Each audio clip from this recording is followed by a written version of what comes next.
उत्प्रोत पुस्तकों को आप खरीद सकते हैं। संघ की 100 वर्ष की यात्रा को लेके बाहर एक प्रदर्शनी भी लगी है, उसका भी अवलोकन कर सकते हैं। कल का सत्र का भी समय आज की तरह ही रहेगा। कल आप सभी आएंगे ही, फिर भी हमारा कर्तव्य बनता है आपसे सभी ने निवेदन करें कि कल अवश्य पधारिएगा। एक हम बात का ध्यान रखते ही हैं कि जो मोबाइल फोन्स हैं वो कम्युनिकेशन के अंदर तो लाभ देते ही हैं, लेकिन सत्र के अंदर अगर बच जाए तो थोड़ा डिस्टरबेंस भी होता है। तो अगर साइलेंट रहेगा तो बहुत अच्छा है, एरोप्लेन मोड पे कर सकते हैं तो और भी अच्छा है। रिकॉर्डिंग करने का कोई कारण नहीं है कार्यक्रम का, क्योंकि YouTube पे इस समय जो ये सारा कार्यक्रम चल रहा है ये लाइव उसके ऊपर टेलीकास्ट हो रहा है YouTube के ऊपर। जैसे 2018 में एक व्याख्यानमाला हुई थी तो उसकी रिकॉर्डिंग आज भी उपलब्ध है YouTube के ऊपर। भविष्य का भारत करके अगर आप सर्च करेंगे तो 2018 की भी रिकॉर्डिंग मिल जाएगी।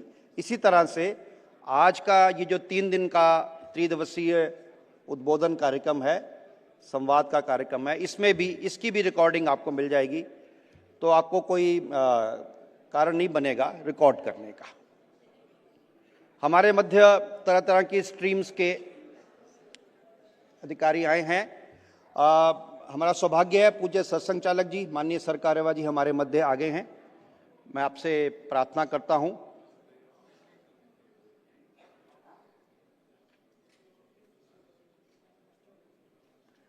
भारत मां के चरणों में पुष्प अर्पण कर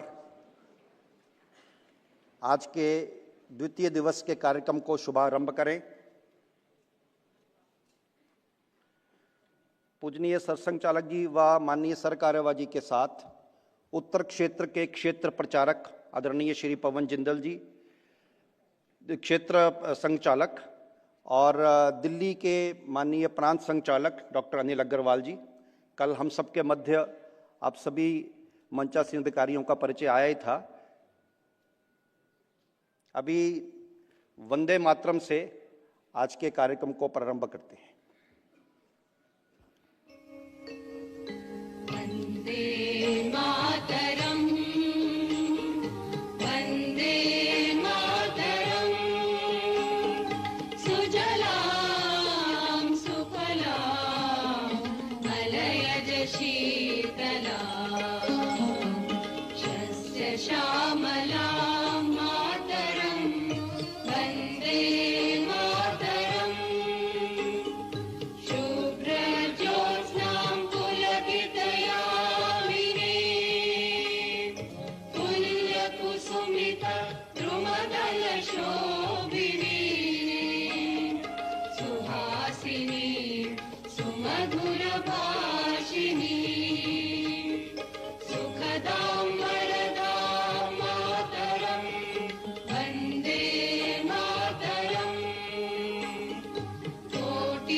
दुर्गा दश प्रहरण धारिणी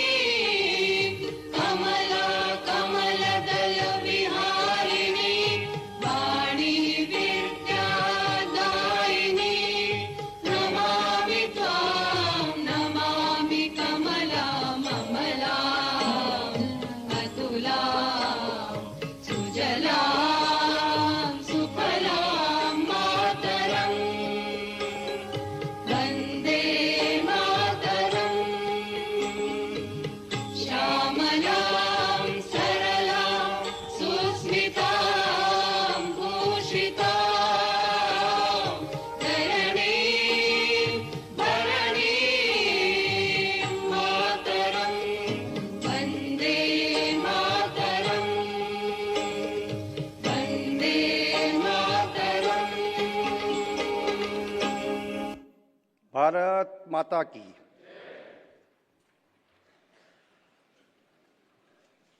त्रिदिवसीय उद्बोधन कार्यक्रम के द्वितीय दिवस पर आप सबका बहुत स्वागत है।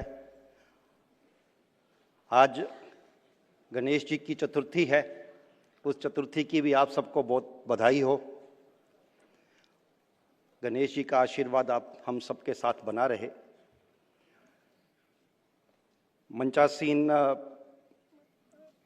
अधिकारियों का कल परिचय हम सबके समक्ष आया था। पूज्य सरसंघचालक जी, माननीय सर कार्यवाह जी, सबसे दाएं हाथ पे पूज्य सरसंघचालक जी के दाएं हाथ पे उत्तर क्षेत्र के क्षेत्र संघचालक आदरणीय डॉक्टर पवन जिंदल जी, और सबसे जो मेरे दाएं हाथ पे हैं डॉक्टर अनिल अग्रवाल जी, आप दिल्ली प्रांत के माननीय प्रांत संचालक हैं। आपने राष्ट्रीय स्वयंसेवक संघ का आमंत्रण स्वीकार किया, आप इतना समय निकाल के आए, आप सबका बहुत बहुत धन्यवाद है। जैसा कल आप सबके समक्ष बात आई थी, कुछ हो सकता है हम में से आज पहली बार आए हों। जो आमंत्रण दिए गए थे तो उसमें समाज, बिजनेस, प्रोफेशन, उसकी तरह तरह की स्ट्रीम्स को कवर करने का प्रयास किया गया था। साइंटिस्ट की फील्ड के अंदर जो मिसाइल्स को डील करते हैं, स्पेस को डील करते हैं, सैटेलाइट्स को डील करते हैं, एनिमल हस्बेंड्री को, एग्रीकल्चर को, इस तरह के साइंटिस्ट को आमंत्रण दिया गया। इसी तरह से मेडिकल की फील्ड के अंदर भी डिफरेंट स्ट्रीम्स हैं डॉक्टर्स की, तो मेडिकल फील्ड के भी तरह तरह के डॉक्टर्स को आमंत्रण दिया गया। फाइनेंस की और बिजनेस की फील्ड के अंदर स्टार्टअप्स हैं, फिनटेक वर्ल्ड के लोग हैं, प्रोफेशनल्स हैं फाइनेंस के, उन सबको आमंत्रण दिया गया। रिटायर्ड ब्यूरोक्रेसी में सिविल सर्विसेज के आईएएस, आईपीएस, आईएफएस, तीनों सर्विसेज के honoured ranked officers, retired police के रिटायर्ड कमिश्नर्स, इनको आमंत्रण दिया गया है। वो हम सबके मध्य बैठे हैं। डिफरेंट एम्बेसीज के डिप्लोमेट्स, एम्बेसडर्स, वो हमारे मध्य हैं। प्लेयर्स हैं हमारे मध्य, आर्टिस्ट हैं, म्यूजिक स्ट्रीम से हैं, डांस स्ट्रीम से हैं, एक्टिंग स्ट्रीम से हैं। मीडिया से प्रिंट मीडिया है, इलेक्ट्रॉनिक मीडिया है, डिजिटल मीडिया है, सोशल मीडिया है, इन्फ्लुएंसर्स हैं, उन सबको भी आमंत्रण दिया गया है। धार्मिक क्षेत्र के भारतवर्ष में अलग अलग तरह के पंथ हैं, उन पंथ के बंधु बहनों को आमंत्रण दिया गया है। सोशल फील्ड से जो एनजीओज को चलाते हैं, समाज के अंदर जो अग्रणी हैं, उनको आमंत्रण दिया गया है। एकेडमिक्स की फील्ड से वाइस चांसलर्स हैं, रिसर्च एक्सपर्ट्स हैं, एंथ्रोपोलॉजिस्ट हैं, इन सबको भी आमंत्रण दिया गया है। आप सबने इतना समय निकाला है, उसका बहुत आभार है। मैंने प्रारंभ में प्रश्न उत्तर की बात की थी, कल वो समय रहेगा। कल का जो सत्र है वो जिज्ञासा समाधान के लिए रखा गया है। पूज्य सरसंघचालक जी, हम सबके समक्ष आज जितने भी आपकी जिज्ञासाएं आएंगी, कल भी काफ़ी जिज्ञासाएं आई हैं। मैंने पहले भी अनुरोध किया कि निसंकोच ये ड्रॉप बॉक्सेस लगे हैं, आप सबके सामने फीडबैक फॉर्म्स हैं, क्वेश्चन फॉर्म्स हैं, उस पर आप सुविधा से हिंदी, इंग्लिश किसी भी भाषा का प्रयोग करते हुए अपने सुझाव लिख सकते हैं, अपना फीडबैक दे सकते हैं, अपनी जिज्ञासा लिख सकते हैं। उन सबका स्वागत है। आज के इस द्वितीय सत्र को प्रारंभ करते हैं। मैं पूज्य सरसंघचालक जी से निवेदन करता हूं, अपना उद्बोधन प्रारंभ करेंगे।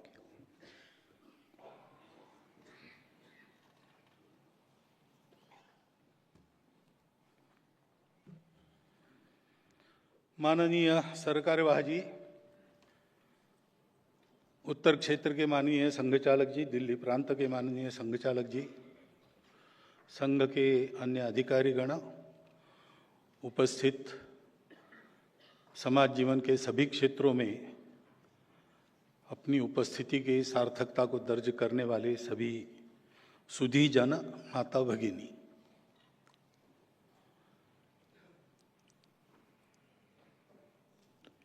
कल संघ की 100 साल का वर्णन में किया था, यात्रा का वर्णन किया था। किस प्रकार उपेक्षा और विरोध के वातावरण में संघ स्वयंसेवकों ने अपने निष्ठा के बलबूते स्वयं को दांव पर लगाकर संघ को इन सब कालखंडों से पार किया।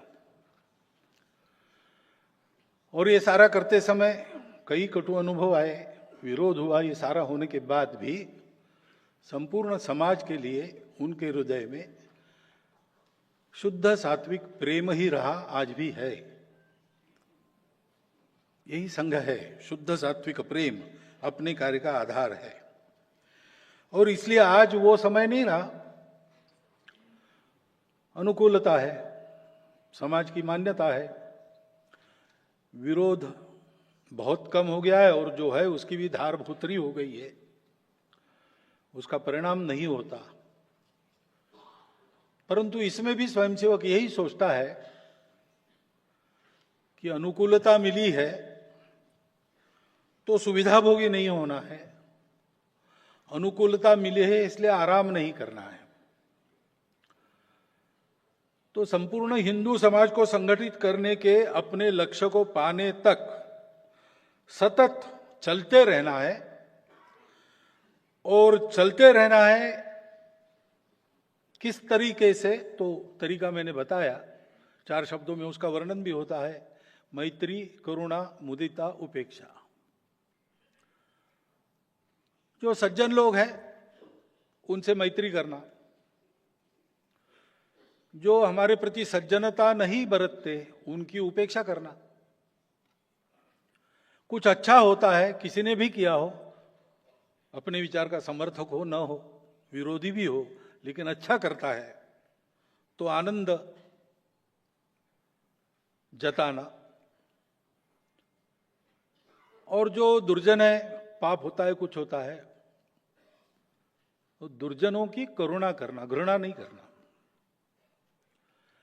इस प्रकार से ये काम चलता है। और ये काम करते समय, जैसा मैंने कहा, स्वयंसेवकों को मिलता कुछ नहीं, संघ में इंसेंटिव नहीं है, डिसइंसेंटिव्स बहुत सारे हैं। जब पूछते हैं लोग कि आपको क्या मिलेगा संघ में आके हमको क्या मिलेगा, तो मैं तो सीधा जवाब देता हूं, तुमको कुछ नहीं मिलेगा, तुम्हारे जो पास है वो भी चला जाएगा। हिम्मत है तो करो, हिम्मत वालों का काम है। लेकिन स्वयंसेवक कर रहे हैं, और इसलिए करते हैं कि ऐसी निस्वार्थ सेवा समाज की करने के कारण उनको जो जीवन में एक सार्थकता प्राप्त होती है, उसका उनको आनंद होता है।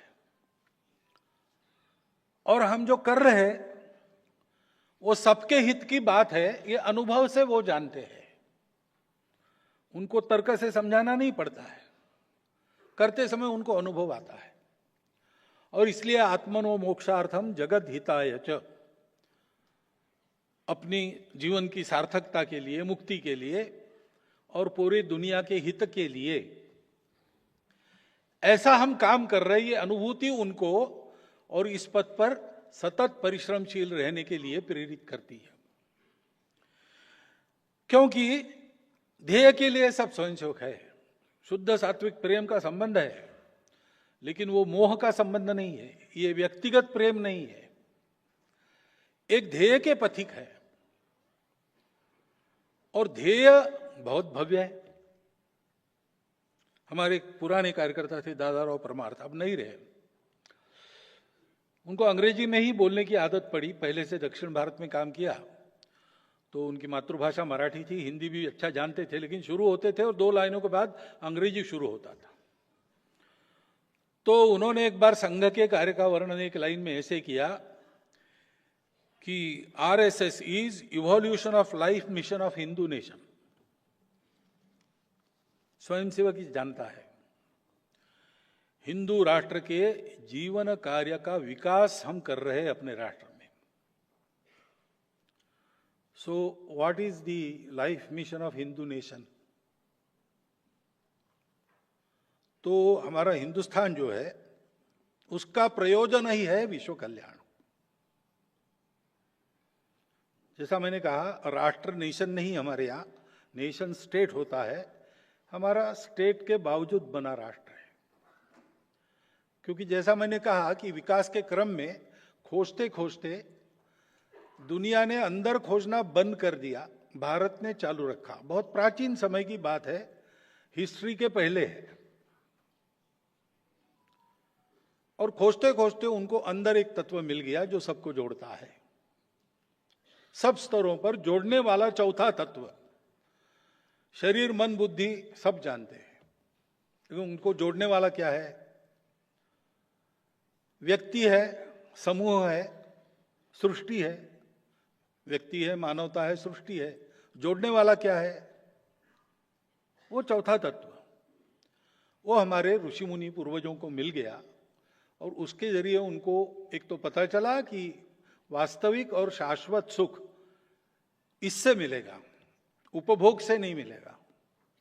उपभोग इंद्रिया करती है, देह नश्वर है, वो समाप्त हो जाता है। और दुनिया अगर चलनी है तो सब लोग अगर उपभोग के पीछे लगे तो स्पर्धा होती है, आपस में झगड़े होते हैं, दुनिया नष्ट होने की नौबत आती है, जैसा हम आज देख रहे हैं।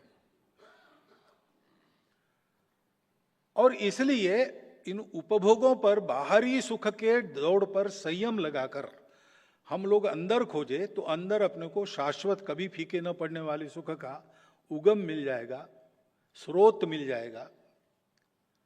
उसको पाना ये मनुष्य जीवन का परम लक्ष्य है। और इससे सब लोग सुखी होंगे, सब लोग समन्वय के साथ बाकी सबके साथ रह सकेंगे। दुनिया के कलह समाप्त होंगे, दुनिया में शांति और सुख रहेगा। और दूसरी बात उस तत्व ने सिखाई कि दिखते सब अलग अलग है, लेकिन सब एक है। एक है यानी सब अपने हैं। तो हिंदुत्व क्या है, हिंदूनेस क्या है, हिंदू की विचारधारा क्या है, सारांश अगर एक कहना है तो दो शब्द है, सत्य और प्रेम, अपनापन। दुनिया अपनेपन से चलती है, सौदे पर नहीं चलती, कॉन्ट्रैक्ट पर नहीं चलती, चल नहीं सकती। उस अपनेपन को सिखाना सारी दुनिया को, ये उन्होंने तय किया। अब ये करना है तो इक्के दुक्के का काम नहीं, उसके लिए एक फुल फ्लेज्ड एपरेटस चाहिए, एक पूरा राष्ट्र इसमें लगना चाहिए। इसलिए उनकी तपस्या से अपने राष्ट्र का निर्माण हुआ, ऐसा वेदों में वर्णन है। भद्रम इच्छन्त ऋषय स्वरविदहा, विश्व कल्याण की इच्छा रखने वाले, सृष्टि के रहस्य को जानने वाले ऋषियों ने तपो दीक्षाम उपसे दुरग्रे, दुर्धर तप की दीक्षा धारण करके तप किया, ततो उससे राष्ट्रम बलम ओजश्च जातम, हमारे राष्ट्र का, हमारे बल का, हमारे ओज का निर्माण हो। और इसलिए परंपरा से हमारी संस्कृति ने सिखाया है हमको, पूर्वजों का आदेश, एतद् देश प्रसूतस्य सकाशादग्र जन्मनात् स्वम स्वम चरित्रम शिक्षेरन पृथिव्याम सर्वमानव। प्राचीन देश होने के नाते बड़े भाई जैसा इस देश के लोग ऐसा जीवन जिए कि दुनिया का प्रत्येक व्यक्ति आए और जीवन की विद्या भारत के लोगों से सीखे। ये जीवन की विद्या क्या है? तो जीवन में विविधता है, सृष्टि में विविधता है, परस्पर विरोध भी है, वो विविधता है, टकराती भी है।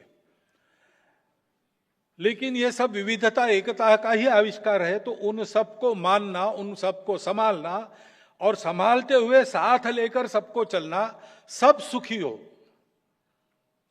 Maximum good of the maximum people नहीं, सर्वे भी सुखिनः सन्तु, सब सुखी हो, सर्वत्र का भला। हमारी विचारधारा में यही है। और ऐसे चलना तो एक समन्वय स्थापित करना पड़ेगा। उस समन्वय स्थापित करने के लिए मनुष्य को, क्योंकि वो बुद्धिमान है, सृष्टि का स्वामी वो बना है, सृष्टि उससे चलती है, बनती है, बिगड़ती है, उसको अपने ऊपर संयम लाना पड़ेगा, अपना कुछ छोड़ना पड़ेगा। कबूतर है और बाज है, बाज का भक्ष्य कबूतर है। बाज कबूतर का पीछा करने लगा कबूतर शिबी नाम के राजा के पास जाके बैठ गया। राजा ने पहचान लिया इसके पीछे बाज लगा है, डर गया है, उसको छुपा लिया। बाज आया, उसने राजा को कहा कि यहाँ एक कबूतर आया था, मुझे भूख लगी, उसको खाने वाला हूं मैं। वो कहाँ है? तुमने छुपा के रखा है, उसको छोड़ो। तो शिबी राजा ने कहा वो शरणागत है, उसकी रक्षा करना मेरा धर्म है, मेरी प्रजा है, उसकी रक्षा करना मेरा धर्म है, मैं तुमको उसे खाने नहीं दूंगा। अब देखो, सृष्टि में विविधता है और परस्पर विरोधी भी है। एक तरफ बाज है, एक तरफ कबूतर है। कानून से चलते, केवल कानून से, तो बुद्धि का तर्क है। वो क्या कहेगा? या तो कबूतर को मारो या तो बाज को मारो, देयर इज नो सॉल्यूशन। वो बाज कहता है शिवी राजा को कि तुम धर्म की दुहाई दे रहे हो, लेकिन मुझे प्रकृति ने धर्म दिया है मांस खाना, मैं उसको नहीं खाऊंगा तो तुम्हारे जैसे शाक सब्जी खा के नहीं जी सकता। तुम मेरे धर्म की हानि कर रहे हो और अपने धर्म की दुहाई दे रहे हो, ये धर्म नहीं है। क्योंकि धर्म पहले, मध्य में, अंत में, सदा सर्वदा सर्वत्र सबके लिए सुखदायी ही होता है। जहां दुख पैदा होता है वो धर्म नहीं है। अब ये समस्या है और इसका धार्मिक निदान क्या है?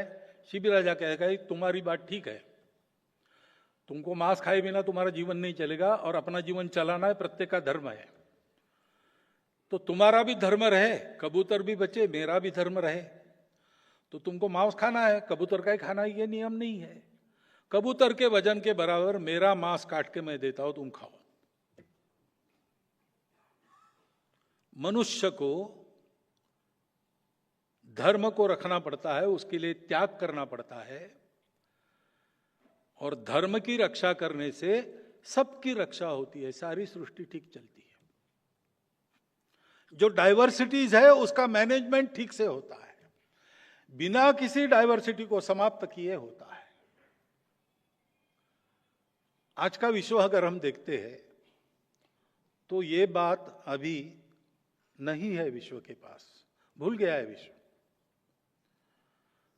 300 350 वर्षों के पहले से जो धीरे धीरे जड़वाद बढ़ा और अति पर पहुंच गया, व्यक्तिवाद बढ़ा और अति पर पहुंच गया, केवल जड़वादी और उपभोगवादी विचारों के कारण, कंज्यूमर और क्रैश मटेरियलिज्म के कारण जो जीवन की विधा बनी उसमें भद्रता नहीं रही, संस्कार नहीं रहा। तो हम देखते हैं आज विश्व के देशों की स्थिति, समाज में धीरे धीरे क्या बढ़ रहा है।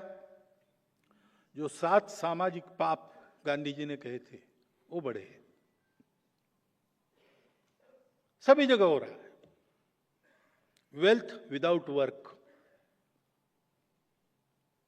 Pleasure without conscience,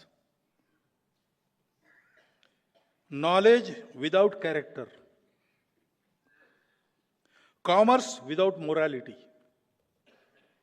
science without humanity, religion without sacrifice, और पॉलिटिक्स विदाउट प्रिंसिपल्स।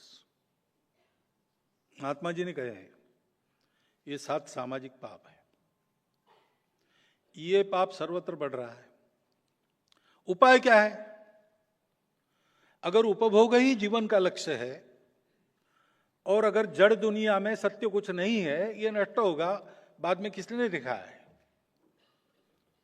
तो फिर जीवन का कुछ अर्थ ही नहीं रहता। क्योंकि जन्मे हम अपनी इच्छा से नहीं है और मरेंगे कैसे हमको पता नहीं है। इन 2 पॉइंट्स के बीच में जीना है और खूब उपभोग करना है, तो जैसे भी जीना है जी लो। किसी को गला काट के किसी के पेट पर पैर देके भी जी लो, उतना ही करना है ना। मृत्यु के बाद कुछ पता नहीं है। तो जंगल का राज होगा दुनिया में, और होता है, ये हमने देखा है। अपना उपभोग ही प्रमुख है, बाकी लोगों का क्या होगा इसकी चिंता मत करो। इसलिए विकास अमर्याद होता है तो पर्यावरण की खराबी होती है। ये जो सारी समस्या आज दुनिया में दिखती है, दुनिया में कलह दिखता है, पहले महायुद्ध के बाद लीग ऑफ नेशंस बनी, दूसरा महायुद्ध फिर भी हुआ, यूनो बनी, तीसरा महायुद्ध सीधा वैसे नहीं होगा, लेकिन नहीं चल रहा है आज, ऐसा हम नहीं कह सकते। दुनिया में अशांति है, कलह है, कट्टरपन बढ़ गया है, जीवन में किसी प्रकार की भद्रता, किसी प्रकार का संस्कार न हो, ऐसी इच्छा रखने वाले लोग वो इस कट्टरता का प्रचार करते हैं। हमारे मत के विरोधी जो बोलेगा उसको हम कैंसल कर देंगे। ये जो नए शब्द आए ना, वोकिज्म वगैरह वगैरह, ये बहुत बड़ा संकट है, सब देशों पर है, अगली पीढ़ी पर है। सब देशों के अभिभावक लोग चिंतित है, बड़े लोग चिंतित है। क्यों? क्योंकि संबंध ही नहीं कुछ, हम सब अलग अलग है, जोड़ने वाला तत्व नहीं है।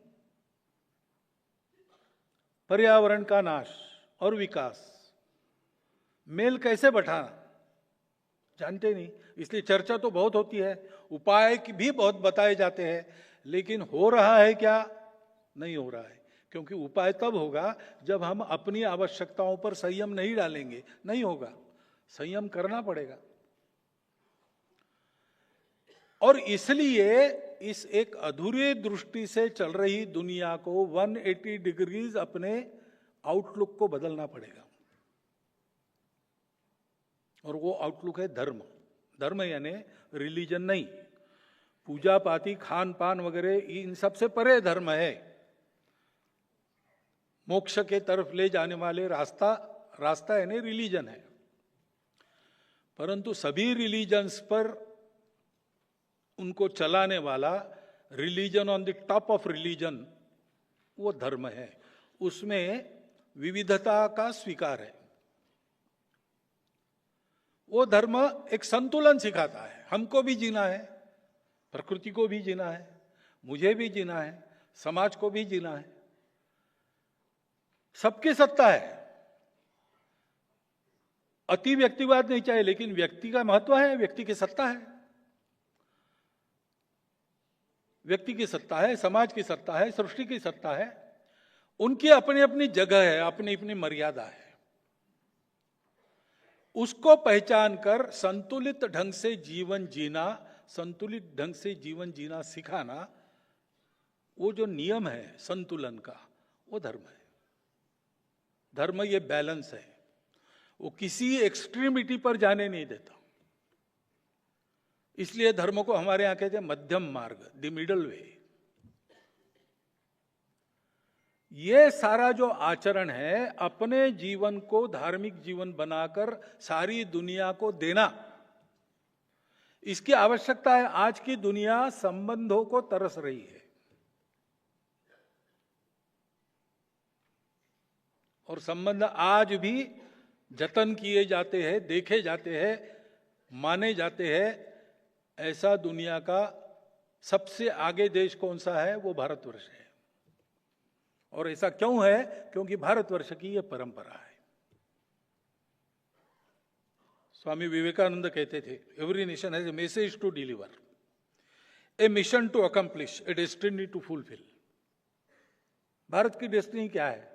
वो कहते थे, भारत धर्मप्राण देश है, दुनिया को समय समय पर धर्म देना ये भारत का कर्तव्य है।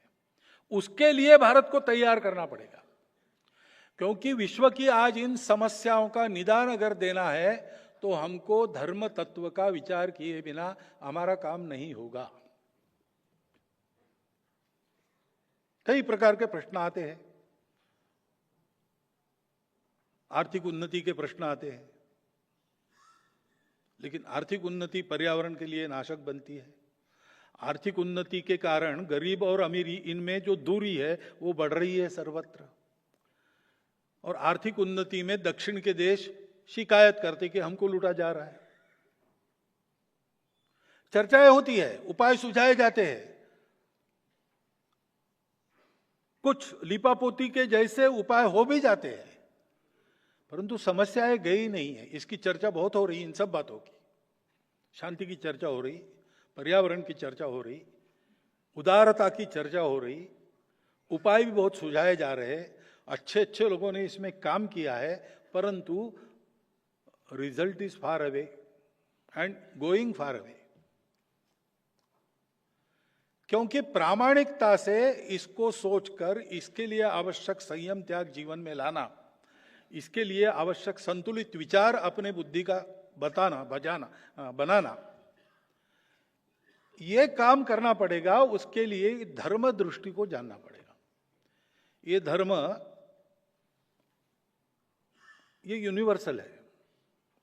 वो हम भारत के लोग धर्म की बात करते हैं तो भारतीय खोज नहीं है, सृष्टि के प्रारंभ से वो अस्तित्व में है।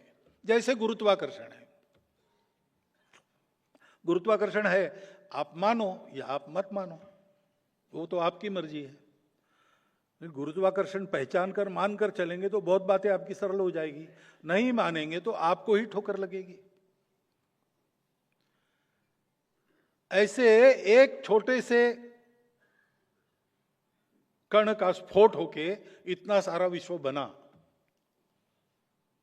उसकी जो गति है उसको पहचान कर उसको ठीक से चलाने वाला जो एक प्राकृतिक नियम है वो धर्म है। उसको पहचान कर अपने जीवन में एक अनुशासन लाना पड़ता है, संयम लाना पड़ता है, त्याग लाना पड़ता है।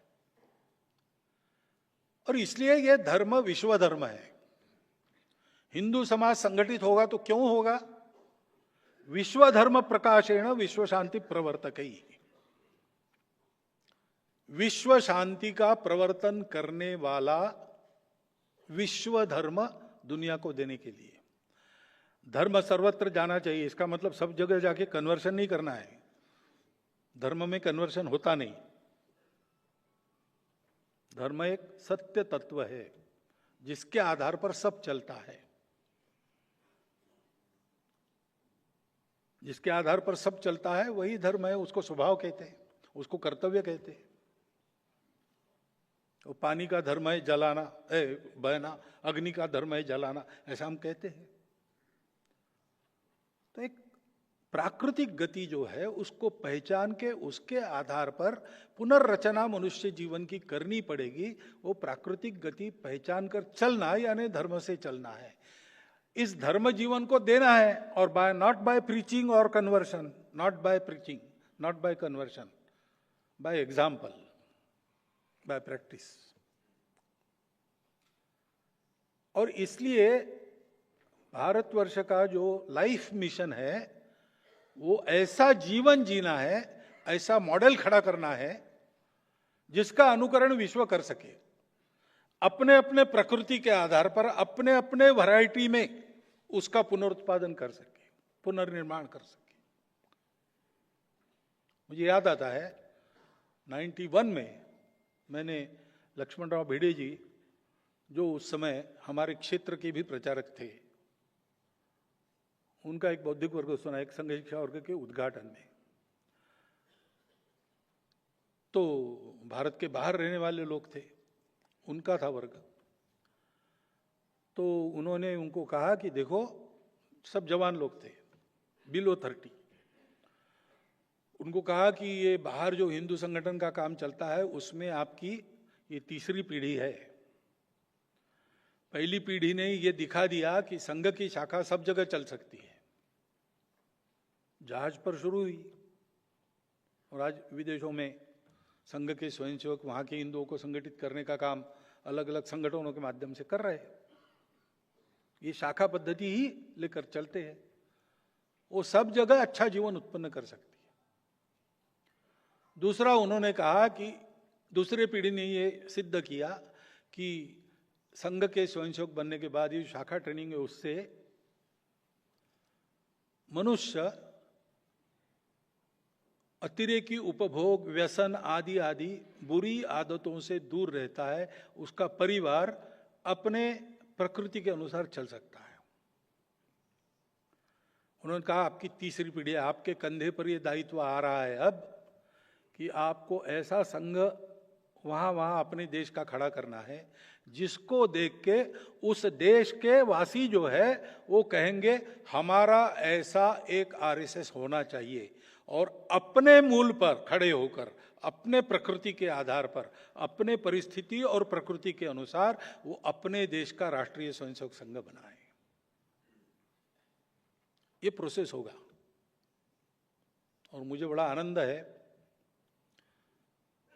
मैं समझता था एक थियराइजेशन है, कहाँ होगा, लेकिन पिछले बार हमारा संघ शिक्षा वर्ग नागपुर का देखने के लिए कुछ लोग आए थे।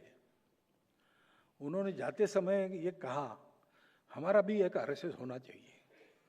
वो सब देख के ये भारत को करना है, भारत को करना है, क्योंकि भारत उस प्रकृति में अभी भी चलता है। भारत ने सदा अपने नुकसान की अनदेखी करते हुए संयम बरता है, अपने नुकसान की अनदेखी करते हुए मदद की है, जिन्होंने नुकसान किया उनको भी संकट में मदद की है। व्यक्ति का अहंकार, उसके कारण शत्रुता बनती है, राष्ट्रों के अहंकार के कारण शत्रुता राष्ट्रों की बनती और कायम रहती है। उस अहंकार के परे हिंदुस्तान है।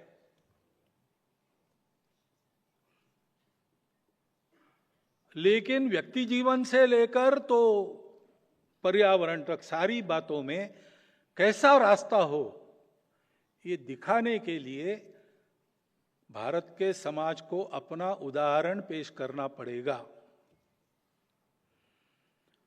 अब ये बात 40 साल पहले भी हमारे द्वितीय सरसंघ चालक पूजनीय गुरु जी, उनके भाषणों में कई बार आई है। रज्जू भैया सरसंघ चालक थे, उसके बाद उन्होंने सुदर्शन जी को सरसंघ चालक बनाया। उसके पहले 1-2 प्रतिनिधि सभा पहले उनका प्रतिनिधि सभा में उन्होंने कहा था कि अब हमको विश्व की बात करनी चाहिए। तो विचार तो पहले से था, परंतु ये विचार बोलने में तो था हमारे, लेकिन हम कहते किसी को, आज जो मैं बोल रहा हूं वो उस समय अगर मैं बोलता, एक तो बुलाने से आप आते नहीं, क्योंकि हमारी वो स्थिति नहीं थी, और आकर भी आप सुनते नहीं। अगर सुनते तो कहते कि ये कुछ सपना देख रहे, ये होने वाला है नहीं। भारत की भी वैसी स्थिति नहीं थी, आज है।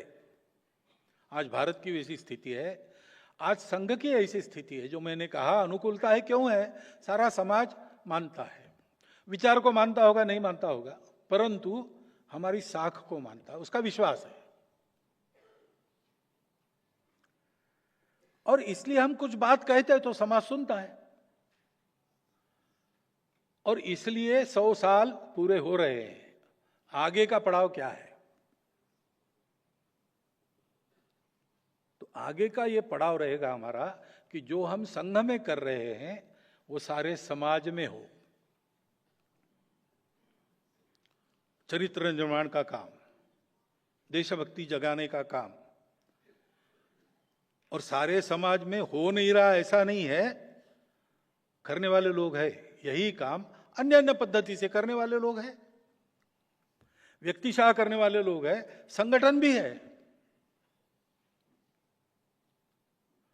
उत्तम चारित्र संपन्न जीवन निर्माण करना अपने उदाहरण से, ऐसा जीवन जीने वाले व्यक्ति है।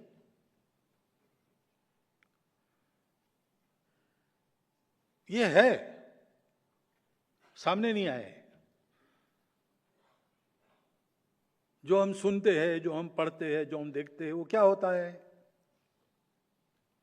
कभी कभी एयरपोर्ट पे बैठने का मौका होता है, टीवी पर वो आता है, क्या हाफ मिनट एक न्यूज, 100 न्यूज लगातार। उसमें 80% होती है ये घर जल गया, वहां बच्चा मर गया, यहां एक्सीडेंट हो गया, इसने उसको मारा, उसने इसको मारा, यही सब होता है। अब ये न्यूज है। कुत्ता आदमी को काटे तो न्यूज नहीं है, आदमी काटे तो न्यूज है। तो न्यूज वही आती है। हमको लगता है कि बहुत खराब हो रहा है, बहुत खराब हो रहा है। खराब तो हो रहा है। ये जो सारे 7 पापों के संकट है, भारत सहित सब पर है और सबको चिंता करनी पड़ेगी। परंतु भारत में आज जितना बुरा दिखता है, उससे 40 गुना ज्यादा अच्छा समाज में है।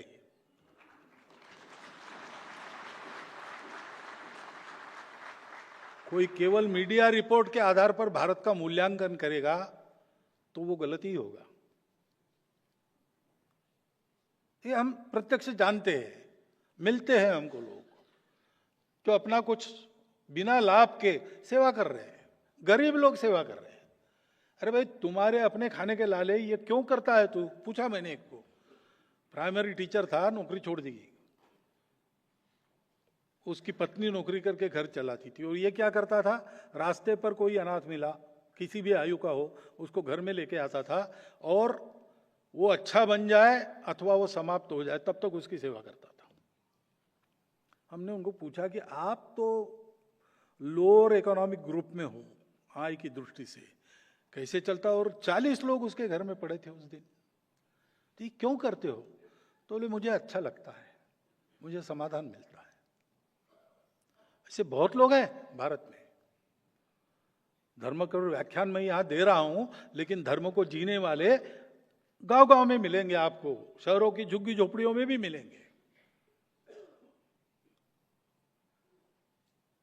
ये सारा जो भारत का बल है, जो आज बिखरा है लेकिन सक्रिय है, उसको एक पूरक रचना में बांधना है।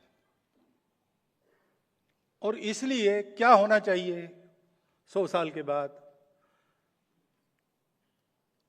अब जो मैं कहूंगा वो तो पहले संघ में अप्रूव होना पड़ेगा, वो संघ की प्रतिनिधि सभा तय करती है, मैं तय नहीं करता हूं।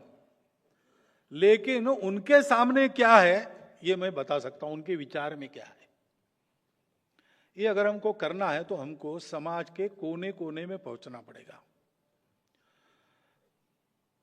कोई व्यक्ति, कोई कुटुंब अनटचड न रहे, ऐसा हमारे कार्य का विस्तार हमको करना पड़ेगा। भौगोलिक दृष्टि से सब तरफ, एक एक गांव में, एक एक गली मोहल्ले में, एक एक घर तक, समाज के सब वर्गों में और समाज के सब स्तरों में, गरीबी रेखा के नीचे वालों से लेकर तो अमीरी रेखा के ऊपर वालों तक, और अपने समाज की इतनी विविधताएं, जाति पंथ संप्रदाय सबकी, उन सब तक ये विस्तार द्रुत गति से करना, जल्दी से जल्दी संपूर्ण समाज में समाज को संगठित करने वाला संघ का उपकरण शाखा पहुंच जाए। वो शाखाएं अपने अपने बस्ती की, अपने अपने गांव की संभाल करें। इस दृष्टि से ऐसा एक संगठन का जाल जल्दी से जल्दी उत्पन्न करना, ये पहली बात रहेगी। उसी के भरोसे सब होगा। और ये जो सज्जन शक्ति बिखरी पड़ी है, समाज के सब वर्गों में है, सब स्तरों में है, उनको संपर्कित करना। हम उनसे संपर्क करेंगे और उनका आपस में संपर्क भी बनाएंगे, ताकि वो लोग करें काम, अपना अपना काम करें, अपने अपने रीति से करें। कोई संघ में आकर ही उनको करना चाहिए ऐसा नहीं है। केवल नेटवर्किंग रखे, उनको पता रहे कि और भी लोग हैं, और भी लोग हैं, ये पता रहने से और उत्साह बढ़ता है, आदमी काम करता है। और इन सब का करना परस्पर पूरक हो जाए।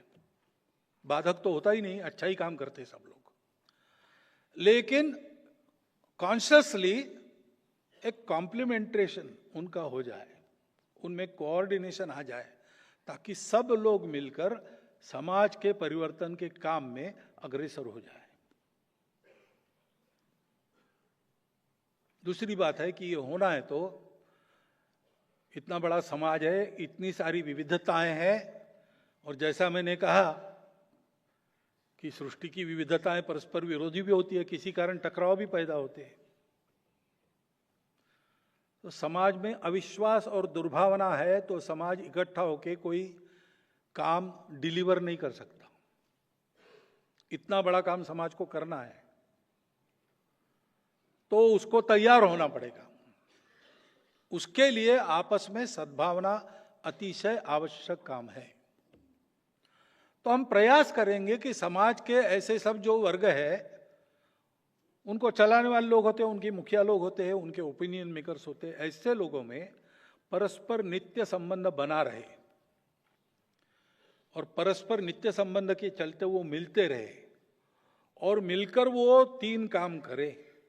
जिस वर्ग से वो संबंधित है उस वर्ग की उन्नति, भौतिक और नैतिक दोनों प्रकार की, रूढ़ी कुरीतियों से उनकी मुक्ति, उनके जीवन में सुधार, उसके साथ साथ उनको ये एहसास हो सबको, अपने वर्ग के लोगों को, कि हमारा एक वर्ग है समाज का, हमारी एक विशिष्टता है, लेकिन उसके बावजूद हम इस पूरे समाज के अंग है,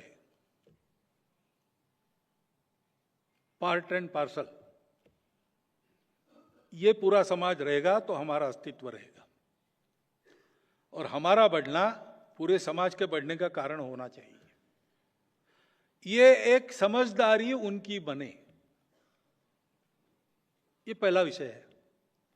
दूसरा विषय है कि ऐसे सब वर्गों के लोग मिलकर जब बात करेंगे तो सोचेंगे कि जिस भौगोलिक कार्यक्षेत्र में हम हैं उस कार्यक्षेत्र में अगर कोई अभाव है और अगर कोई समस्या है तो उस समस्या का निरसन और अभाव की पूर्ति हम अपने बलबूते कितनी कैसी कर सकते हैं उसको तय करना और अगले मिलने के पहले उसको पूरा करना।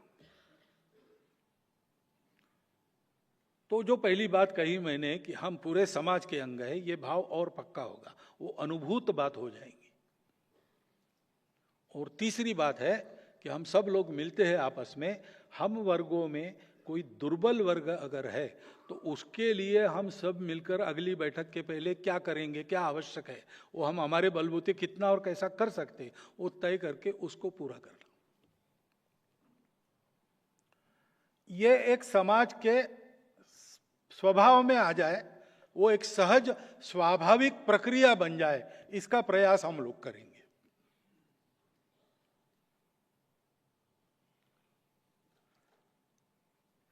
सद्भावना, सकारात्मकता की बात आती है। सकारात्मकता भी चाहिए क्योंकि सारा सुन के समाज भी कभी कभी निराश हो जाता है, निराशा नहीं आनी चाहिए। इन दोनों बातों को जब सोचते हैं तो और एक विषय आता है कि अपने देश में, अपने समाज के इतने सारे परंपरा से ही वर्ग है और बाहर से भी वर्ग आए हैं, विशेषकर रिलीजियस वर्ग है। तो बाहर से विचारधाराएं आई, आक्रमण के नाते आई, लेकिन किसी कारण उनको स्वीकार जिन्होंने किया वो तो यहीं के है और आज है, यहीं है। तो विचारधारा भरे रहे विदेशी, क्योंकि हिंदू विचार तो वसुधैव कुटुंबकम वाला होता है, हर रास्ते को अच्छा मानता है। बोलने की बात नहीं है, संतों ने साधना करके दिखा दिया। रामकृष्ण परमहंस ने और इस्लाम की, ईसाइयत की भी साधना की और कह दिया कि वो भी वहीं पहुंचते हैं, जो तो मत तो पथ। तो समाज का सामान्य स्वभाव ऐसे विचार करने का है। लेकिन जो दूरियां बनी है वो दूरियां पाटने के लिए दोनों ओर से कुछ करने की आवश्यकता है। वो होने के लिए कुछ संवाद बने, परस्पर दर्द समझ ले, परस्पर के प्रति दूरी, विश्वास, दूरी बनी है, अविश्वास जो है उसको पाट कर निशंक होकर सब लोग एक देश के, एक समाज के, एक राष्ट्र के अंग के नाते अपनी विविधताओं के बावजूद समान पूर्वजों के वंशज, समान संस्कृति की विरासतदार बनकर आगे बढ़े। ये तो सद्भावना और सकारात्मकता के लिए अत्यंत आवश्यक बात है। उसमें भी हम संभल संभल के, सोच समझ के एक एक कदम आगे बढ़ाने की बात कर रहे हैं।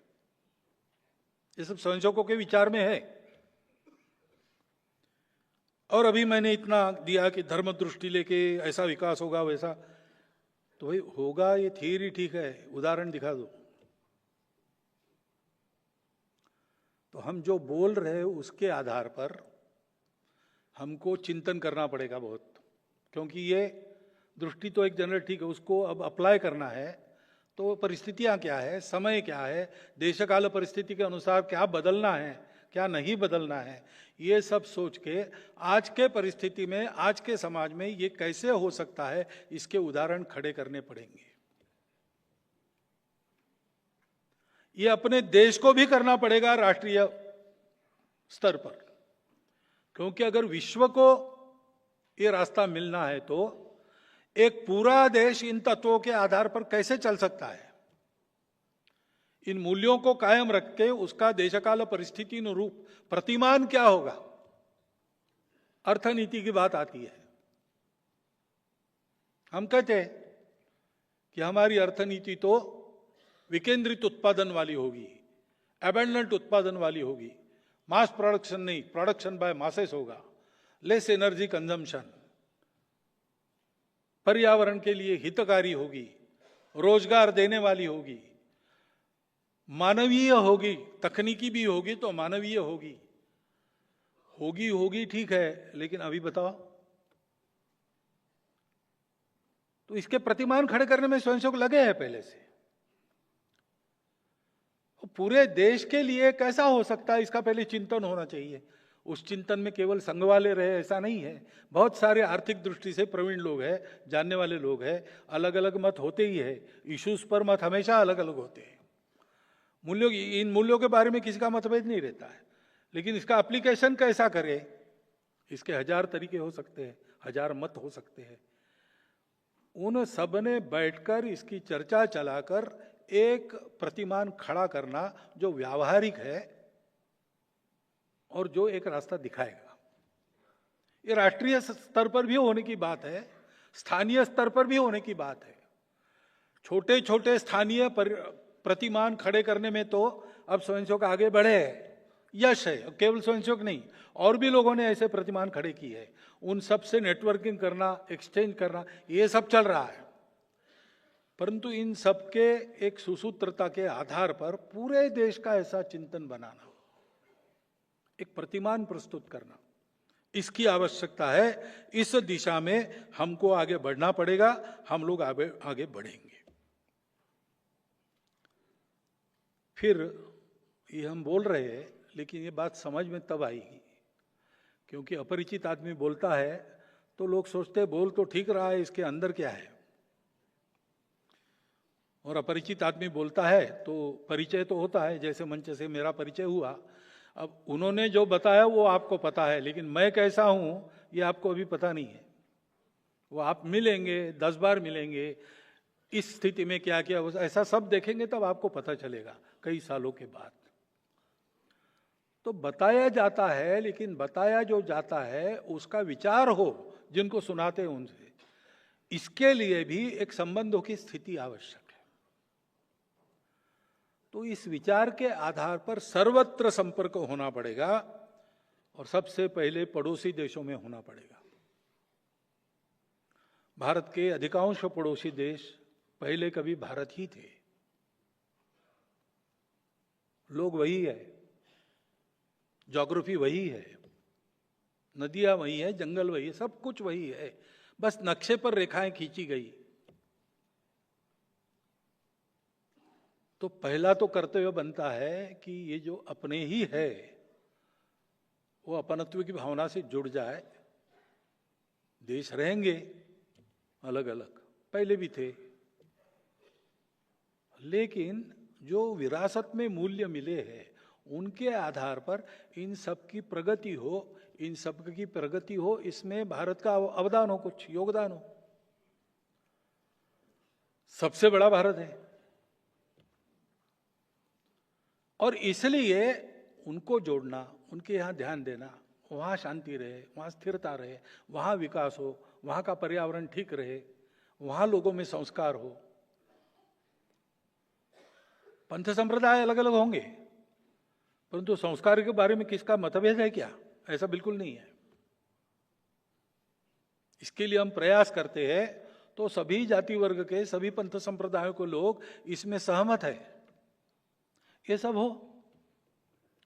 इस दृष्टि से जिसको आज की भाषा में आउटरीच कहते हैं, हम कहते हैं संपर्क, जीवंत संपर्क, मनुष्यों का मनुष्यों से मिलना, हृदय से हृदय की बात करना,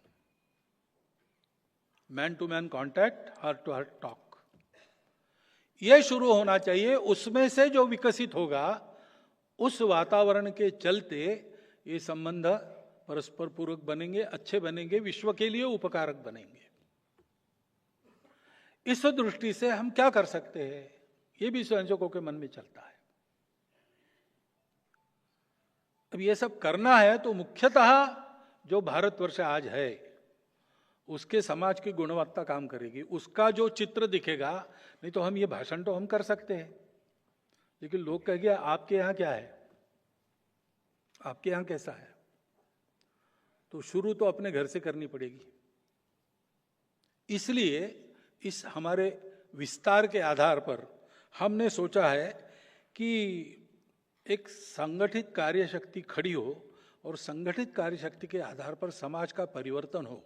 समाज का परिवर्तन यानी व्यवस्थाओं का परिवर्तन नहीं होता है, समाज का परिवर्तन यानी समाज के आचरण का परिवर्तन होता है, समाज की संगठित अवस्था का निर्माण होता है। उसके आधार पर व्यवस्था बदलती है, नहीं तो व्यवस्था बदलती नहीं। कोई व्यवस्था अपने आप को बदलती नहीं है। समाज तब बदल सकता है जब वो गुण संपन्न हो, संगठित हो, उसके सामने एक स्पष्ट दृष्टि हो, उसका आचरण वैसा हो। तो आचरण से बात शुरू करनी है, तो इस आचरण में परिवर्तन लाने वाले कुछ काम हमने शुरू किए हैं। आपके कान पर आए भी होंगे, लेकिन फिर एक बार मैं उल्लेख करता हूं, क्योंकि अब हम स्वयंसेवक और उनके घरों में ये काम हो, उसके आधार पर अड़ोस पड़ोस के समाज को उसमें सहभागी करते हुए समाज में ये प्रवर्तित हो। उन 5 कामों को हम कहते हैं पंच परिवर्तन। बहुत सरल काम है, कोई साधन नहीं चाहिए, कुछ नहीं चाहिए, करने की इच्छा चाहिए। करने कैसा है उसका एक उदाहरण चाहिए। उदाहरण स्वयंसेवक बने। एकदम 100% नहीं बन सकते, 100% बनते तक रुक भी नहीं सकते, क्योंकि अर्जेंट नीड है। इसलिए स्वयंसेवक 5 कदम आगे जाए, आज है, और समाज को हम साथ में बुलाए। इसका एक फायदा है, स्वयंसेवक 10,000 कदम आगे जाकर समाज को बुलाएंगे, समाज आएगा नहीं, हमारे बस की बात नहीं कहेगा। लेकिन 5 कदम आगे तो आसानी से आता है। ऐसे ये 5 काम है, आपको पता है, जो सामाजिक पापों की बात है, संस्कारहीनता के कारण, संबंधों के अज्ञानता के कारण जो होती है, उसको ठीक करने के लिए कुटुंब प्रबोधन। बच्चे, विशेषकर नई पीढ़ी पढ़ी लिखी, उसका माइंडसेट इंडिविजुअलिस्टिक बनते चला जा रहा है। उसका मोबाइल क्या कर रहा है वो मोबाइल में देखने के लिए परमिशन लेनी पड़ती है आजकल। ऐसा है, सब प्राइवेट रहता है, वो क्या कर रहा है वो बताता नहीं। हम पूछेंगे तो लिमिटेड बताता है, ज्यादा पूछेंगे तो उसको लगता है कि ये टायरनी है। जो उसको फीड किया गया है वैसा कर रहा है। अब ये संबंधहीनता की ओर जाने वाला रास्ता है, जिसके दुष्परिणाम हम देख रहे सर्वत्र। उसको ठीक करना है तो बचपन से अपने परिवार में उसको इसका ज्ञान होना चाहिए। और इसलिए परिवार के सब लोगों ने सप्ताह में एक बार बैठना, निश्चित समय पर घर पर रहना, श्रद्धानुसार भजन करना, घर में बनाया हुआ भोजन मीन मेख निकाले बिना करना, और उसके बाद 3-4 घंटा गपशप करना। डिक्टेशन कुछ नहीं देना, गपशप करना। और उसमें हम कौन है, हमारे पूर्वज कौन थे, हमारी कुल रीति क्या है, अपने घर की रीति क्या है, क्या भद्र है, क्या अभद्र है, ये जो चलता आया है, उसमें आज के समय में क्या क्या टिक सकता है, क्या क्या हो सकता है, क्या क्या आवश्यक है, जो बदलना चाहिए वो क्या है, इसके आधार पर अपने घर में आज कैसा है उसको कैसा होना चाहिए, इसकी कुछ सहमति बनी तो उतनी बात को लागू करना। हर हफ्ते बैठना, सबने बैठना। दूध पीता बच्चा भी है, उसको कुछ समझ में नहीं आएगा, लेकिन वो वहां रहे। श्रवण संस्कार भी एक होता है। माता पिता में ध्यान नहीं रखना कि जो अपने को चाहिए वो होना है तो पहले खुद को वैसा बनना पड़ेगा। बच्चे इस चर्चा में प्रश्न पूछेंगे, उत्तर देने के लिए अपनी तैयारी चाहिए, लेकिन बैठना, गपशप करना। दूसरी बात, अपना देश, अपना राष्ट्र, हमारा सबका मिलकर एक स्वत्व है, उसका परिचय, हमारे पूर्वजों के आदर्श क्या थे। ये जो सारी दृष्टि है वो तो हमारी परंपरा की दृष्टि है। उसका काल सुसंगत विवरण, इतिहास आदि बताना, अच्छी कहानियां बताना, हमारे घर में हम इसमें से क्या लागू कर सकते हैं, इसकी सहमति बनाना और लागू करना। और तीसरी बात है कि रोज मैं मेरे लिए कमाता हूं, मेरे परिवार के लिए कमाता हूं, खर्चा भी करता हूं। रोज मेरा समय भी मैं मेरे लिए, परिवार के लिए खर्चा करता हूं। मैं और मेरा परिवार जिसके कारण है, उस अपने राष्ट्र के लिए, समाज के लिए, धर्म के लिए हम क्या करते हैं। रोज छोटे छोटे काम है, बच्चे भी कर सकते हैं ऐसे काम है। 9वीं में पढ़ने वाली लड़की, वो अपने कॉलोनी में जो काम करने के लिए कर्मचारी आते हैं, उनके बच्चों को वो सिखाती है। छोटा बच्चा भी कर सकता है। घर में एक पौधा लगाना, उसकी चिंता करना छोटा बच्चा भी कर सकता है। सोचना क्या क्या हो सकता है, कौन क्या कर सकता है, कौन कितना समय देता है समाज के लिए, ये चर्चा करना और चर्चा में से सहमति बनाना, सहमति लागू करना। जब ऐसे काम बच्चे करने लगेंगे तो अपने आप उनको संबंधों का महत्व ध्यान में आएगा। भाषण से नहीं आएगा, अनुभूति देनी पड़ेगी, अनुभूति देनी पड़ेगी। कभी जाते हैं घूमने के लिए तो जैसे सिंगापुर जाते हैं, पेरिस जाते हैं, वैसे कभी ले जाओ, कुंभलगढ़ में ले जाओ, कारगिल की सीमा दिखा के लाओ। अपने शहर में कोई झुग्गी झोपड़ी है, वहां लोग रहते, कैसे रहते दिखा के लाओ। सेंसिटाइज करने से बच्चे इन बातों को बहुत मूलतः सत्प्रवृत्त होते, वो इधर ही जाएंगे। 12 साल तक उसकी अपने घर में एक मेंटल पोजीशन बन जाती है, वो बननी चाहिए। यह है कुटुंब प्रबोधन। दूसरा जो सबको समझ में आता है और तुरंत लोग उसका अनुकरण भी करते, पकड़ लेते, वो है पर्यावरण। अब नीतिगत बातें तो बड़ी है, उसको बदलने में बहुत समय लगेगा। इतने आगे बढ़ गए हम लोग कि अगर तुरंत मुड़ेंगे तो गाड़ी उलट जाएगी। वो तो एक लंबा घुमावदार आर्क लेके धीरे धीरे घूमना पड़ेगा। लेकिन अपने जीवन में कुछ करने की छोटी बातें तो हम कर सकते हैं। अभी 3 बताई है, पानी बचाओ, सिंगल यूज प्लास्टिक हटाओ और हरियाली पेड़ लगाओ, और उत्साह से लोग करते हैं। इससे मनुष्यों में एक मानवीयता भी आती है, पर्यावरण का सुधार भी होता है। इसके सामूहिक उपक्रम चलते हैं, उसमें भाग लेना, अपने घर में ये करना। तीसरी बात है सामाजिक समरसता, जो करने में कठिन है लेकिन करनी ही पड़ेगी। समानता, समता की बात करना तो आसान है, लेकिन ये विषमता कहाँ है? व्यवस्थाएं विषमता वाली क्यों बन जाती है? मनुष्य बनाता है। ये विषमता मनुष्य के मन में है। मुझे किसी मनुष्य को देखकर या उसका नाम सुनकर अच्छा ये जाति होगी ऐसा लगता है, ये गड़बड़ है। मनुष्य को देखकर मैं एक मनुष्य को देख रहा हूं ऐसा मुझे नहीं लगता, मैं एक जाति वाले को देख रहा हूं ऐसा मुझे लगता है। क्लास 1 है कि क्लास 4 है ऐसा मुझे लगता है। इसको मन से जाना चाहिए तो इसके लिए कुछ व्यवहार करना पड़ेगा। और इसलिए जिस इलाके में हम रहते हैं, हमारा संचार है, जाना आना है, उठना बैठना है, कार्यालय हो, अपना ऑफिस हो, अपनी बस्ती हो, वहां जितने प्रकार के लोग रहते हैं, हम तो पूरे समाज को एक ही मानते हैं, लेकिन लोग उसमें प्रकार मानते हैं, जात पात मानते हैं, सब बातें मानते हैं। जातिगत विषमता की समस्या है।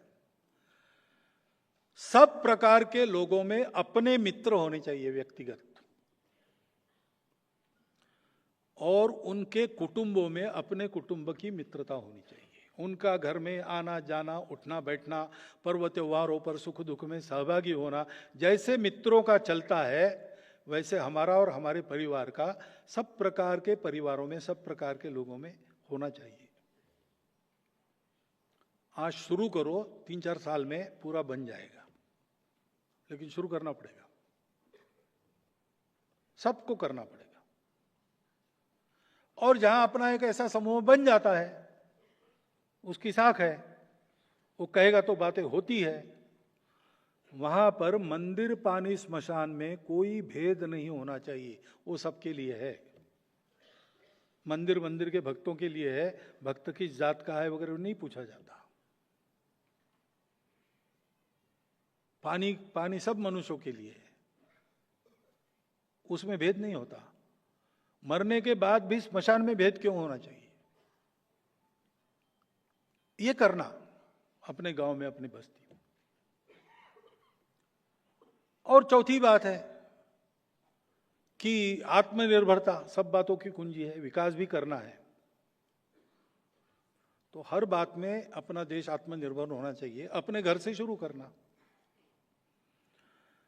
जब ये स्वदेशी की बात करते हैं तो लगता है कि विदेशों से संबंध नहीं रहेंगे, व्यापार, ऐसा नहीं है। आत्मनिर्भर होना यानी बाकी लोगों को बंद करना नहीं है, आत्मनिर्भर होना है। लेकिन दुनिया परस्पर निर्भरता पर चलती है, कुटुंब भी परस्पर निर्भरता पर चलता है, और इसलिए अंतर्राष्ट्रीय व्यापार तो चलेगा और उसमें लेन देन होगी। बस इसमें दबाव नहीं होना चाहिए, स्वेच्छा होनी चाहिए। और इसलिए स्वदेशी का पालन करना यानी क्या है? जो घर में बनता है वो बाहर से नहीं लाना। गर्मी के दिनों में आप अच्छा नींबू की शिकंजी बनाकर खा सकते हो, मैं पी सकते हो, कोका कोला वगैरह क्यों लाना? या स्प्राइट भी, बाहर का पेय क्यों लाना? अपने घर का लाना। पिज्जा वगैरह के घर में बहुत अच्छा भोजन मिलता है, पोषक भोजन मिलता है, उसके अच्छे परिणाम स्वास्थ्य पर होते हैं, सारे डॉक्टर लोग जानते हैं और बताते भी है। लेकिन बार बार, हाँ एक आध बार गए मजा करने के लिए पिज्जा खाया, चल सकता है, उतना उसमें लचीलापन रखना चाहिए। लेकिन हर इतवार को बाहर जाके खाना क्यों खाना? ऐसा नहीं करना है। ऐसी कुछ बातें, और जो अपने गांव में होता है बाहर से लाने से अपने गांव के रोजगार को मार पड़ती है। अपने गांव का खरीदो, अपने राज्य में कार्य बनती है वहीं से खरीदो, सस्ती मिलती है इसलिए बाहर के राज्य से क्यों खरीदते हो? हरियाणा से सस्ता पेट्रोल ऐसा बोर्ड मिलता है कभी कभी। अरे भाई, हम जहां के हैं वहां का खरीदो, क्योंकि उस पर पेट चलता है। ऐसे ही अपने देश में जो बनता है वो बाहर से लाने की जरूरत नहीं है।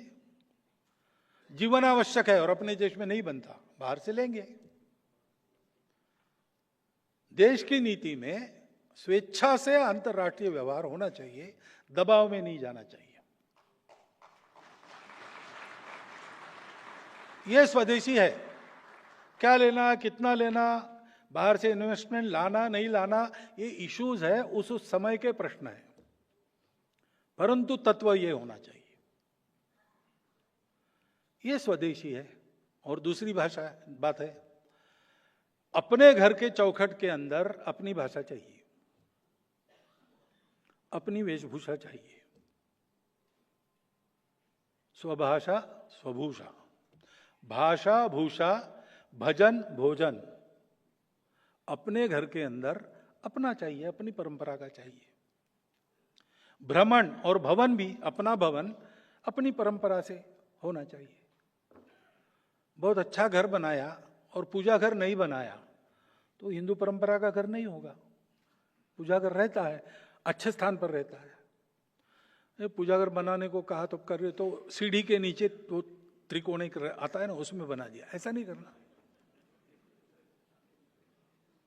ठीक से भाषा भूषा भजन भवन भ्रमण भोजन। भ्रमण यानी वही मैंने कहा कि कुंभलगढ़ लेके जाओ लोगों को, जाओ पेरिस सिंगापुर भी देखो, दुनिया देखनी चाहिए, लेकिन कुंभलगढ़ भी देखो और झुग्गी झोपड़ी भी देखो। अपने लोग हैं वहां रहने वाले, अपने बंधु हैं। कल हो सकता है उसमें से एक आधा अरबपति बने और अपने सामने बड़ी बिल्डिंग बनाए। इस अपनत्व के साथ अपने घर के चौखट के अंदर अपना व्यवहार करना। ठीक है, फुल पैंट में रहना पड़ता है, पाश्चात्य वेश में रहना पड़ता है, कोई विरोध नहीं। वैसे देखा जाए तो अपना वेश पराया वेश नहीं होता, जो विधिवत कन्वीनियंट है वो पहनना। परंतु हमको धोती पहनने आती ही नहीं, ऐसा नहीं होना चाहिए। हमारे देश के आबोहवा के अनुसार हमारी ये परंपरागत वेश बने हैं, कम से कम पर्व त्योहारों पर उसको पहनना चाहिए। ये स्वबोध है। अपना हस्ताक्षर हम कर नहीं सकते अपनी भाषा में, छोटी बात है, बदल दो। अगर अंग्रेजी में करते हो तो अपनी भाषा में करो,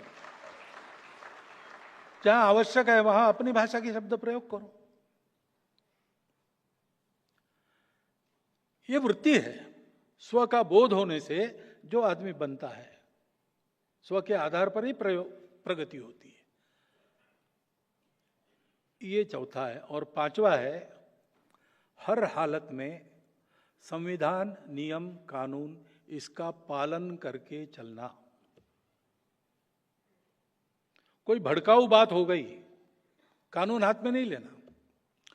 उसने हमको चिढ़ाया, उसमें हमारा अपमान किया, उसने हमारे श्रद्धा को गाली दी, इसलिए हम उसको, ये नहीं, ये है ना तो ये गुनाह है, गुनाह है, पुलिस में जाओ। पुलिस कुछ करे इसके लिए थोड़ा सा छोटा सा आंदोलन करना पड़े, करो। तरीके हैं, ये सारे विरोध करने के तरीके हैं। अपवाद केवल एक है, अभी सामने प्राण पर ही संकट है, कुछ किया नहीं तो मारा ही देगा, तब तो आत्मसंरक्षण का अधिकार सबको है। परंतु ऐसा बहुत कम बार होता है। ऐसा एकाध मौका एकाधे की जिंदगी में आता है, तब की बात होती है। लेकिन सामान्य रूप से कुछ भी प्रोवोकेशन हुआ कि तुरंत टायर जलाओ, पत्थर फेंको, ये नहीं होना चाहिए। हाथ में कानून लेके बात नहीं करनी चाहिए। इसका लाभ लेते हैं उपद्रवकारी लोग, इसका लाभ लेते हैं, हमको तोड़ने में इसका उपयोग करते हैं। वो प्रोवोक नहीं होना और गैर कानूनी आचरण नहीं करना, अपने बिल समय पर भरना, लाइसेंस आदि एक्सपायर होने के पहले रिन्यू करना, ये सब अपने देश के लिए करने के काम है। दैनंदिन जीवन में देशभक्ति क्या होती है? एक जमाना था तब देश के लिए फांसी झूलना पड़ता था, तो हंसते हंसते फांसी गए अपने पूर्वज। लेकिन आज देश के लिए 24 घंटा जीने की जरूरत है, और वो जीना ऐसे होता है, छोटी छोटी बातों में भी समाज का, देश का, सबका ख्याल करके अपने आप को रखना। मैंने एक लोटा पानी डाला तो क्या होगा? अकाल पड़ा तो राजा ने कहा कि शिवजी का अभिषेक करो दूध से, सब लोग एक एक लोटा दूध लेके आओ। तो एक चतुर आदमी था, उसने सोचा सब लोग दूध डालेंगे, मैं एक लोटा पानी डालूंगा, किसको समझ में आएगा? तो गया, देखता है तो सब पानी ही है वहां, क्योंकि सभी लोग अक्लमंद थे। ऐसे विचार नहीं करना है। मेरे से शुरू होगा, मेरे घर से शुरू होगा, समाज में जाएगा, समाज में जाएगा तो भारत में आएगा, भारत दिखेगा तो फिर दुनिया देखेगी, तो फिर हमारी इन बातों में कुछ दम है ऐसा उनको लगेगा। इस दिशा में समाज को अग्रसर करने का काम करना हमारे संघ ने ये करना चाहिए, हम इसको करेंगे। इस प्रकार की चर्चा स्वयंसेवकों में चल रही है। उस चर्चा के बाद निर्णय होगा, और निर्णय में इतना लग रहा है लोगों को इसमें से कई बातें तो होगी, पंच परिवर्तन बात तो होगी ही होगी, लेकिन बाकी भी बातें मैंने की है उस दिशा में आज नहीं कल होना है। आज होना है कि नहीं उसका निर्णय हमारी प्रतिनिधि सभा करेगी, हमारी सरकार एवं जी बताएंगी। परंतु ये सब करना है क्योंकि भारत बने, हम रहे या ना रहे, भारत ये रहना चाहिए। ये मेरे लिए भी रहना चाहिए, आपके लिए भी रहना चाहिए, ये भारत के अपने लिए भी चलना, ये दुनिया के लिए भी रहना चाहिए, क्योंकि इस धर्म को देने वाला दूसरा नहीं है, हमको देना पड़ेगा। ये हमारा काम है, अहंकार नहीं इसमें करना। हम कोई तिस्मार खा है सारी दुनिया को छड़ी लेके सिखाएंगे, ये विश्व गुरु पद नहीं है। विश्व गुरु पद है अत्यंत विनम्रता से जाना, अपने आचरण से सिखाना। एक बंगाली कविता में कहा है, हिंदू कीर्ति सिंधु मथित अमृत भांडा हाथी, बाहिरे विश्व तव वीर सूत तुम्हाय आशीष मांगे।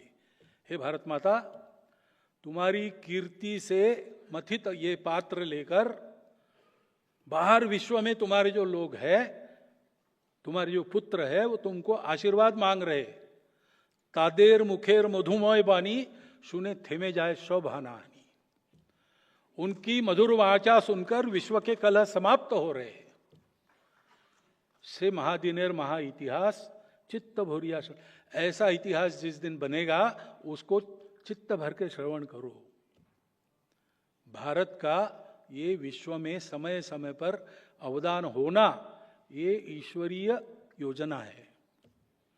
उसके लायक हम सबको बनना है, अपने देश को बनाना है। और राष्ट्रीय स्वयंसेवक संघ इसीलिए है the evolution of life mission of Hindu nation. और इसलिए ये किसी का है और किसी का नहीं, ऐसा नहीं है, सबका है।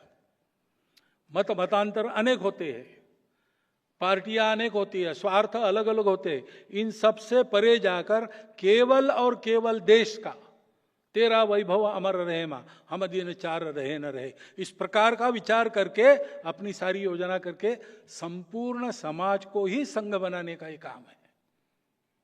संघ को ये अहंकार नहीं है, संघ को ये चाहिए भी नहीं कि कल क्रेडिट बुक में लिखा जाए कि ये संघ के कारण हुआ। संघ चाहता है कि इस देश के समाज ने एक ऐसी छलांग लगाई, ऐसी छलांग दिखाई, जिसके चलते भारत का कायापलट तो हुआ ही, संपूर्ण विश्व में एक सुख शांतिपूर्ण नई दुनिया खड़ी हो गई। ये करने के लिए संघ का काम है। इसको आप संघ के अंदर आके देख सकते, जो मैं बोल रहा हूं वो सारा वहां है। कभी भी बताकर बिना बताए संघ के घरों में जाइए, शाखा में जाइए, संघ के कार्यक्रमों में रहिए, आपको ये सारी बातें वहां बीज रूप में या धीरे धीरे विकसित होते हुए मिलेगी। मैं ये जो सब बता रहा हूं संघ का प्रचार करने के लिए नहीं बता रहा हूं। मैं ये सब बता रहा हूं संघ क्या है आपको बता रहा हूं। ये फैक्ट्स है। आप जो भी सोचेंगे संघ के बारे में वो फैक्ट्स पर आधारित होना चाहिए। कन्विंस आप हो, ये मेरा आग्रह नहीं। ये सब सुनकर आप विपरीत मत भी बना सकते, लेकिन सरसंघ चालक ने ये जो बताया या संघ में हमने जो जाके देखा उसके आधार पर हम ये कर रहे, ऐसा कहने की आपको मोहलत होनी चाहिए। इसलिए ये आपने सुना है, या रुकिए नहीं, समय समय पर एकदम सब लोग आएंगे तो हमारे पास जगह नहीं है।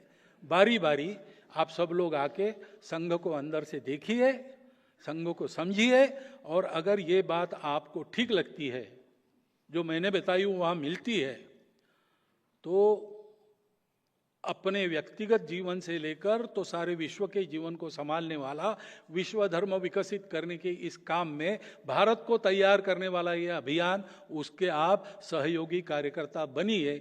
इतनी एक बात आपके सामने अनुरोध के रूप में रखता हूं। 2 दिन लंबे भाषण आपने मेरी सुन ली है, इसलिए आपका धन्यवाद करता हूं। और कल आपसे प्रश्नों को आमंत्रित करता हूं। इतने सारे प्रश्न आएंगे तो उसको थोड़ा बनाना पड़ेगा, छूटेगा कुछ नहीं, विषय सब आएंगे, लेकिन प्रश्न कंडेंस्ड हो गए। इतनी एक बात बताता हूं और मेरे 4 शब्द समाप्त करता हूं।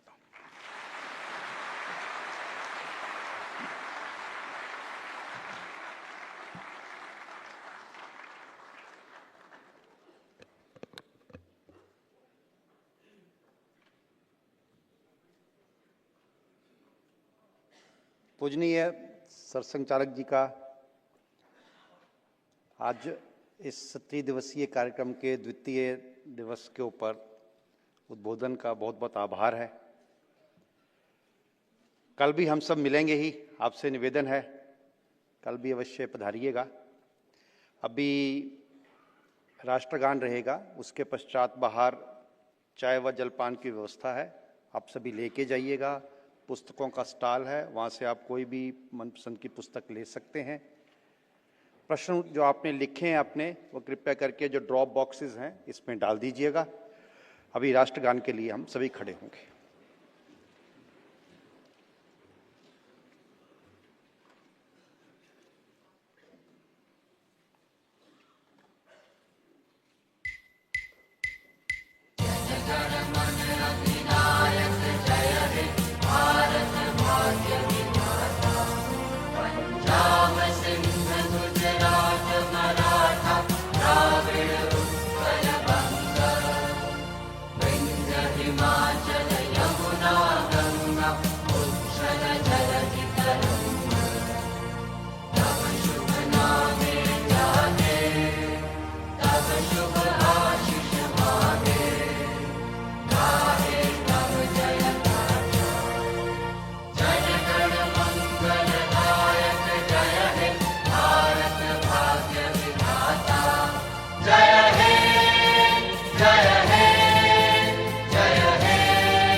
बहुत बहुत आपका आभार है, बहुत बहुत आपका धन्यवाद।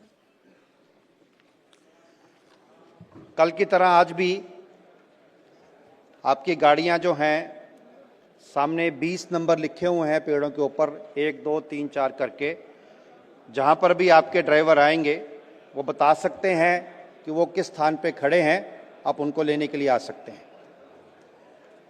डिप्लोमैट्स के लिए there is a number displayed, number 2, their cars and vehicles